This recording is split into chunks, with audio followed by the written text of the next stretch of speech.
வெளியூர் பயணமா? ரிசர்வேஷன் கிடைக்கலையா? படிக்கட்டு ஏறி இறங்க ரொம்ப சிரமமா இருக்கா? டிராப் டாக்ஸி புக் பண்ணுங்க. ஒரு வழி கட்டணம் மட்டுமே. டிராப் டாக்ஸி, எங்கும் எப்போதும்.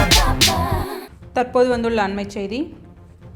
சென்னை பாரிமுனை பகுதியில் கள ஆய்வில் ஈடுபட்டிருந்த தமிழக வெற்றிக் கழக நிர்வாகிகள் மீது ஆளும் கட்சியைச் சேர்ந்த 100க்கும் மேற்பட்டோர் அராஜக தாக்குதல் நடத்தி இருப்பது கடும் கண்டனத்திற்கு உரியது என அக்கட்சியின் தலைவர் விஜய் தெரிவித்துள்ளார். இந்த வன்முறையில் 4 மாத கர்ப்பிணி உட்பட 2 படுகாயமடைந்து அவசர சிகிச்சை பிரிவில் அனுமதிக்கப்பட்டுள்ளனர். மொத்தம் 6 பேர் சிகிச்சை பெற்று வரும் நிலையில் அவர்கள் விரைவில் குணமடைய விழைவதாக விஜய் கூறியுள்ளார்.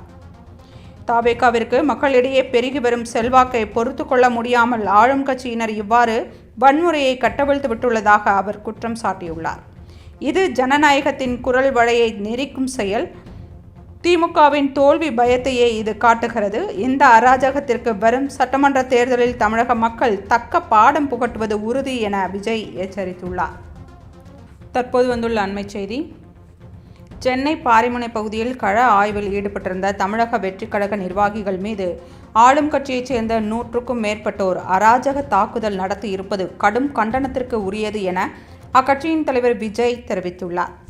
இந்த வன்முறையில் 4 மாத கர்ப்பிணி உட்பட 2 படுகாயமடைந்து அவசர சிகிச்சை பிரிவில் அனுமதிக்கப்பட்டுள்ளனர். மொத்தம் 6 பேர் சிகிச்சை பெற்று வரும் நிலையில் அவர்கள் விரைவில் குணமடைய விழைவதாக விஜய் கூறியுள்ளார். தவேகாவிற்கு மக்களிடையே பெருகி வரும் செல்வாக்கை பொறுத்து கொள்ள முடியாமல் ஆளும் கட்சியினர் இவ்வாறு வன்முறையை கட்டவிழ்த்து விட்டுள்ளதாக அவர் குற்றம் சாட்டியுள்ளார். இது ஜனநாயகத்தின் குரல் வளையை நெரிக்கும் செயல். திமுகவின் தோல்வி பயத்தையே இது காட்டுகிறது. இந்த அராஜகத்திற்கு வரும் சட்டமன்ற தேர்தலில் தமிழக மக்கள் தக்க பாடம் புகட்டுவது உறுதி என விஜய் எச்சரித்துள்ளார். தற்போது வந்துள்ள அண்மை செய்தி. சென்னை பாரிமுனை பகுதியில் கள ஆய்வில் ஈடுபட்டிருந்த தமிழக வெற்றிக் கழக நிர்வாகிகள் மீது ஆளும் கட்சியைச் சேர்ந்த 100க்கும் மேற்பட்டோர் அராஜக தாக்குதல் நடத்தி இருப்பது கடும் கண்டனத்திற்கு உரியது என அக்கட்சியின் தலைவர் விஜய் தெரிவித்துள்ளார்.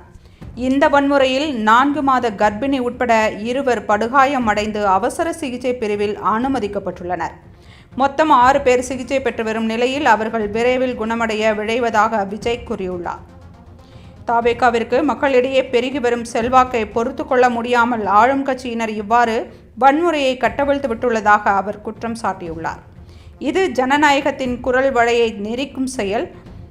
திமுகவின் தோல்வி பயத்தையே இது காட்டுகிறது. இந்த அராஜகத்திற்கு வரும் சட்டமன்ற தேர்தலில் தமிழக மக்கள் தக்க பாடம் புகட்டுவது உறுதி என விஜய் எச்சரித்துள்ளார்.